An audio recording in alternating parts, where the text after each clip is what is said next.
Hello दोस्त, आप कैसे हैं? मैं उम्मीद करता हूँ आप अच्छे होंगे। फिर एक नए वीडियो के साथ आपके सामने उपस्थित हुआ हूँ मैं, एक नए मोटिवेशनल के साथ, एक नए कोटेशन के साथ। आइए इसको पढ़ते हैं, फिर इसको समझने का प्रयास करते हैं और इससे क्या प्रेरणा मिलती है ये आप देखते हैं। ठीक है, जैसा कि मेरा कहना है बार बार कि व्यवहारिक से सैद्धांतिक की तरफ बढ़ना, ये इस सिद्धांत पर ये वीडियो बन रहा है। ठीक है, और मैं उम्मीद कर रहा हूँ ये वीडियो आपको अवश्य रूप से पसंद आ रहा होगा और इससे कुछ ना कुछ आप सीखने का ज़रूर प्रयास करिएगा। ठीक है, तो आइए पढ़ते हैं इस चीज़ को, फिर देखते हैं कि इसका क्या भाव निकलता है। साहस एक ऐसा हथियार है, यदि सही समय पर नहीं उपयोग किया गया तो जिंदगी भर के लिए नासुर बन जाता है। जी हाँ, ध्यान रहे उसके लिए उचित आवश्यकता, उसके लिए पूंजी की आवश्यकता नहीं होती है। ध्यान रखना, उसके लिए पूंजी की आवश्यकता नहीं होती है। उसके लिए पूंजी की आवश्यकता नहीं होती है। उसके लिए पूंजी की आवश्यकता नहीं होती है, बस अपने अंदर से डर निकालने की आवश्यकता होती है। जी हाँ दोस्त, बहुत से ऐसे कार्य होते हैं जहाँ पर ज़रूरी नहीं है कि पैसे की ही आवश्यकता हो, आपको साहस दिखाने की भी आवश्यकता होती है। वहाँ पर पूंजी का इस्तेमाल नहीं करना चाहिए या वहाँ पर एक शक्ति का इंतज़ार नहीं करना चाहिए, क्योंकि जब जीवन ही नहीं रहेगा तो फिर शक्ति और पूंजी की तो कल्पना ही नहीं की जा सकती है। तो ध्यान से समझने की कोशिश करिए मित्र। साहस एक ऐसा हथियार है, यदि सही समय पर प्रयोग नहीं किया तो जीवन भर के लिए नासुर बन जाता है। नासुर बनने का मतलब ये होता है कि आप अपनी जिंदगी में कभी भी अपने आप को माफ नहीं कर सकते हैं, चाहे जितनी भी ऊंचाई पर आप क्यों ना पहुंच जाएं। जी हाँ, ऐसा देखने को मिलता है। मैं आपको दो एग्जाम्पल के माध्यम से ये बताना चाहता हूँ। हालांकि पहले ये समझ लेते हैं इस बात को कि साहस एक ऐसा हथियार है, यदि सही समय पर उपयोग नहीं किया गया तो क्या हम अहिंसा के रास्ते पे चलने वाला व्यक्ति क्या कभी हिंसात्मक रास्ते को अपना सकता है? जैसे महात्मा गांधी की आप बात सुन लीजिए। महात्मा गांधी तो हमेशा से साहसी थे, लेकिन उन्होंने अहिंसा का रास्ता अपनाया। लेकिन एक समय उनको ऐसा मिला था, उचित समय, जहां पर उन्होंने हिंसा जैसे रास्ते को अपनाया था आंशिक रूप से। वो था भारत छोड़ो आंदोलन, जहां पे उन्होंने नारा दिया करो या मरो। क्योंकि कभी कभी कहा जाता है ना, एक कहावत आपने सुनी है कि अगर सीधी उंगली से घी न निकले तो उंगली को टेढ़ी किया जाता है। जी हाँ, तो जब उंगली टेढ़ी करने का मतलब यही होता है, जो व्यक्ति हमेशा अहिंसा के रास्ते पे चलता है और अहिंसा को कोई मानने वाला नहीं होता है, तो वहाँ उंगली टेढ़ी करने का मतलब ये होता है कि हमको हिंसात्मक गतिविधियाँ अपनानी पड़ती हैं।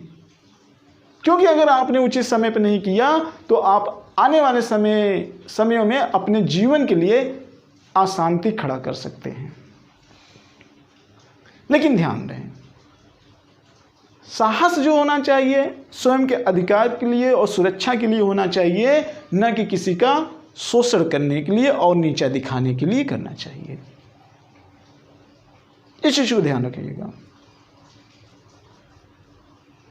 आपने तो नाम सुना होगा गौतमीपुत्र सतकर्णी का। जी हाँ, सातवाहन का महान शासक था गौतमीपुत्र सतकर्णी, जिन्होंने अपनी राजधानी प्रतिष्ठान महाराष्ट्र में बनाया हुआ था। जब उस समय प्राचीन इतिहास में शकों का आक्रमण हो रहा था, तो उस दौरान जो महात्मा बुद्ध के अनुयायी थे उन्होंने उनसे हिंसा अपनाने के लिए मना किया था। क्यों? क्योंकि गौतमीपुत्र सतकर्णी उस समय भारत में केंद्रीकृत व्यवस्था को अपनाना चाहते थे, और जो छोटे छोटे सामंती शासक थे जो आपस में मतभेद की स्थिति बनाए हुए थे, जिसका फायदा विदेशी लोग उठा रहे थे, उनमें यूनिटी स्थापित करने के लिए उन्होंने अस्त्र और शस्त्र का प्रयोग किया था, और उसके लिए काफ़ी उन्होंने खून भी बहाया था। इसका उस समय जो बौद्ध धर्म के अनुयायी थे तो उन्होंने उनकी आलोचना की। जब दोनों लोगों का आमना सामना होता था तो उन्होंने कहा, हम दोनों का उद्देश्य एक ही है, बस रास्ते अलग अलग हैं। आपका उद्देश्य है अहिंसा के माध्यम से शांति व्यवस्था अपनाना, और मेरा माध्यम ये है कि जो अहिंसा को नहीं समझ पाता है उसको हिंसा जैसे रास्ते को अपनाकर भारत जैसे देश में शांति व्यवस्था को स्थापित किया जाना था।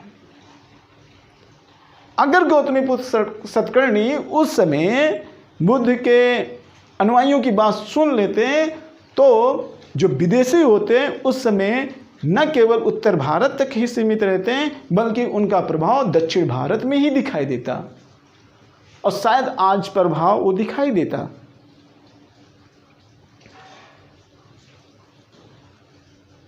तो वो आने वाला इतिहास उनको कभी माफ नहीं करता,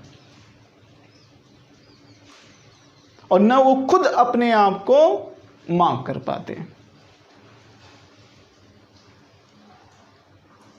तो मेरे दोस्त, कभी कभी हम किसी व्यक्ति को बहुत गलत समझ लेते हैं। इसलिए गलत समझ लेते हैं अफवाहों के बल पे, बहुमत के बल पे, और जो अफवाहों के बात करते हैं उनके पास दो ही दृष्टि होती है, तीसरी दृष्टि नहीं होती है। तो अफवाहों के चक्कर में आप तीसरी दृष्टि मत बना लेना, आपकी अपनी तीसरी दृष्टि होनी चाहिए कि सही क्या है और गलत क्या है। तो मुझे लगता है कि इस भाव को आप अच्छे तरीके से समझ गए होंगे, निश्चित रूप से समझ गए होंगे। जहाँ तक पूंजी की बात है तो यहाँ पे भी आप समझ सकते हैं। थोड़ा सा एग्जाम्पल मैं आपको बता दूँ, शिवाजी के बारे में बता दूँ, मुगल वंश के शासक बाबर के बारे में बता दूँ, बहुत ऐसे आपको चंद्रगुप्त मौर्य के बारे में बता दूँ। तमाम ऐसे ऐसे बहुत शासक हैं जो बहुत कम संसाधनों में जमीनी स्तर से साहस के बल पे भारत का महान शासक बने हैं।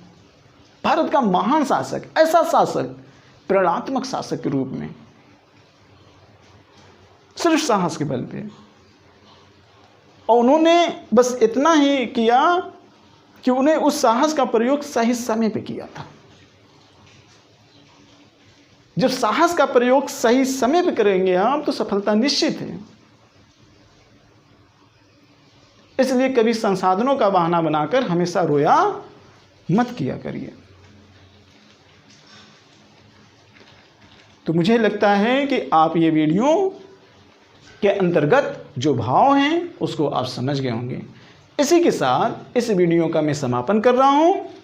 नेक्स्ट टाइम एक नए वीडियो के साथ, एक नए कोटेशन के साथ, एक नए मोटिवेशनल के साथ हम फिर उपस्थित होंगे, हम फिर मिलेंगे। जय भारत, जय हिंद।